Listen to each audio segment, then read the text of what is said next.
Uma das principais dúvidas que muitas pessoas têm acerca das criptomoedas é se elas poderiam algum dia ser proibidas ou ter seu uso severamente limitado por decorrência de alguma lei. E nesse vídeo eu vou mostrar por que é impossível para que os governos proíbam as criptomoedas.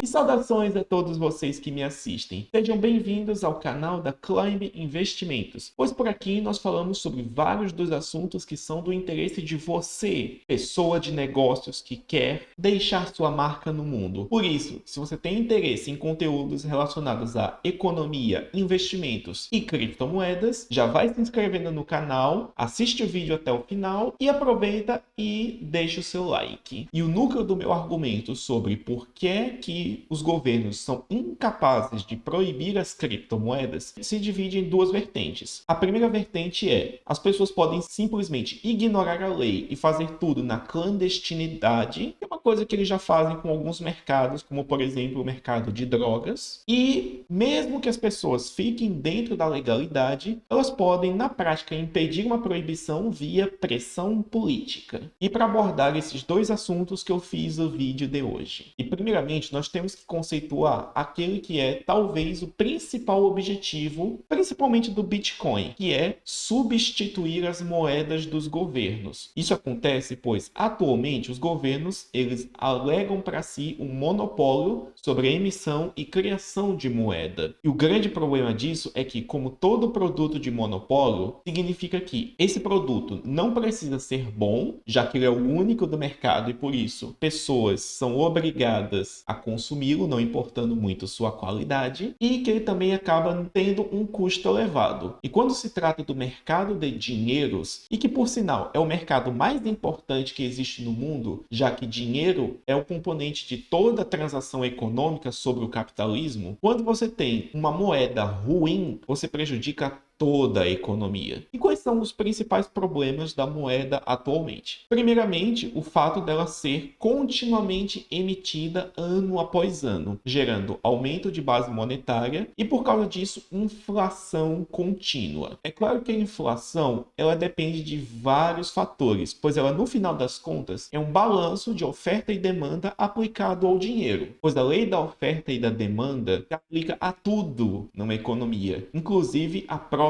moeda. Só que um dos fatores que faz a inflação acontecer é o aumento da oferta de dinheiro. Afinal de contas, se existe uma maior quantidade de dinheiro para a mesma quantidade de bens e serviços circulando na economia, o que nós temos é que o preço do dinheiro medido em bens vai cair, fazendo com que seja preciso utilizar mais unidades de dinheiro para comprar a mesma coisa. E além desse componente, nós temos também o fato de que a moeda pode ser censurada por causa de fins políticos. Vide, por exemplo, todo o bloqueio que a Rússia sofreu por causa da guerra no ano passado. E o que acontece é que o que todo monopolista gostaria muito que acontecesse é que o seu monopólio continuasse. E por causa disso, se os governos perceberem que o seu monopólio de dinheiro está ameaçado pelo Bitcoin e demais criptomoedas, quase que certamente eles iriam se mover para tentar censurar elas ou até parar com tudo caso consigam. Só que aí nós chegamos no primeiro ponto que torna uma proibição algo impossível, que é o fato de que quanto mais as pessoas vão utilizando criptomoedas para coisas do seu dia a dia, seja para poder comprar produtos que são vendidos em cripto, seja porque querem investir nelas pensando no futuro, seja porque eles compraram algum fundo disso na bolsa de valores, quanto mais as pessoas têm cripto dentro do seu dia a dia, mais elas iriam resistir a alguma lei futura proibindo seu uso ou limitando severamente. Por causa disso, nós temos uma situação um pouco paradoxal que, quanto mais amplamente usadas as criptomoedas são, mais difícil é remover isso da sociedade. E para poder explicar isso, eu vou mostrar esta imagem que segue aí na tela. Essa imagem que vocês veem ilustra a chamada curva de adoção. E o que ela nos diz é que quando uma tecnologia é inventada, ela não passa automaticamente a ser usada por todo mundo. Na verdade, ela passa por etapas. Primeiramente, nós temos a chamada etapa dos adotantes iniciais, que são aquelas primeiras pessoas que se deparam com uma tecnologia. E via de regra, esses adotantes iniciais são ou pessoas muito ricas e que por isso podem adotar uma tecnologia quando ela ainda está nos seus estágios iniciais e quando tem preços ainda muito altos, ou aquelas pessoas que estão muito ligadas a isso. No caso do Bitcoin, seus adotantes iniciais foram os entusiastas de programação que frequentavam os fóruns de internet onde ele era discutido, inclusive pessoas que talvez tenham interagido com a própria Satoshi Nakamoto. E um outro grupo de adotantes iniciais eram as pessoas que estavam dispostas a investir dinheiro lá no começo. Depois dessa etapa dos inovadores, nós temos a etapa dos primeiros adeptos. E essas são as pessoas que, por algum motivo ou outro, vão se interessar nessa tecnologia mais cedo do que a população em geral. No caso do Bitcoin, eu suspeito muito fortemente que ele está nesse estágio atualmente, visto que agora estamos começando a ver as primeiras empresas lançando fundos de investimento disso negociados em bolsa, ou outras empresas como Tesla e MicroStrategy, que estão deixando Bitcoins como parte do seu balanço patrimonial e etc. E a partir do ano de 2021, com a adoção do Bitcoin como moeda oficial em El Salvador, temos uma indicação de que o Bitcoin está entrando no estágio de maioria inicial. Não tem como saber exatamente em qual estágio o Bitcoin está, mas a tendência é que ele siga um processo semelhante a esse. Foi assim com grandes invenções como o telefone celular, a internet, os preservativos, etc. E o motivo de eu ter explicado essa curva de adoção é porque ela também funciona como uma curva que mede a facilidade de proibir uma tecnologia nova. Pois se, por exemplo, criptos tivessem sido proibidas quando elas estavam muito no começo, até por volta de um ano de 2014, seria muito fácil para os governos proibir elas, visto que tinha muito poucas pessoas utilizando. Então, quando se tem muito poucas pessoas assim, a capacidade desse grupo de ir fazer pressão sobre políticos e de fazer lobby a favor dessa tecnologia seria muito reduzida.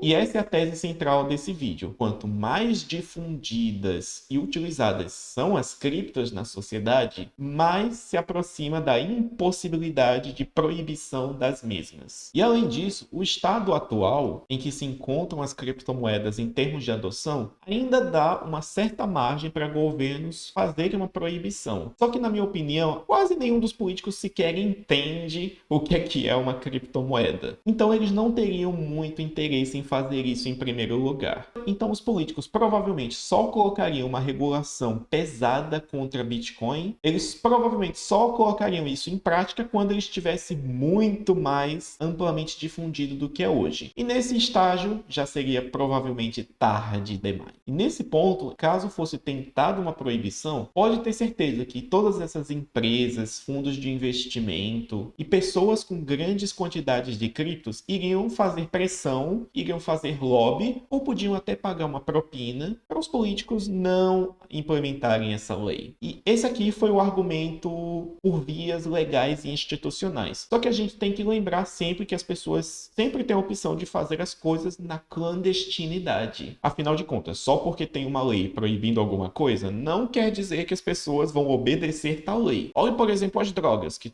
são proibidas há décadas, e mesmo assim as pessoas que querem dão um jeito de usar. Então, se o governo não consegue, na prática, proibir nem sequer drogas, ele não tem esperança nenhuma de proibir as criptos. E lembrando que drogas são bens físicos, que são muito mais fáceis de serem rastreadas. Agora, e quanto à dificuldade prática de rastrear e fiscalizar transações entre carteiras numa blockchain? Regular isso beira a impossibilidade. E esse é o segundo argumento pelo qual eu digo que uma proibição na prática é impossível. Pois as pessoas, se tiverem o interesse, vão fazer isso de maneira ilegal, de qualquer forma. Mas mesmo que você ignore a pressão política das pessoas ligadas ao setor, bem como a atuação clandestina dos indivíduos, existe ainda um outro argumento que mostra por que é impossível para os governos regularem as criptomoedas. Isso tem a ver com a teoria dos jogos e uma implementação da teoria das bandeiras. Só que isso eu vou deixar para falar falar no próximo vídeo desta série Governos contra Criptomoedas, pois por hoje nós vamos ficando por aqui. Vejo vocês no próximo vídeo.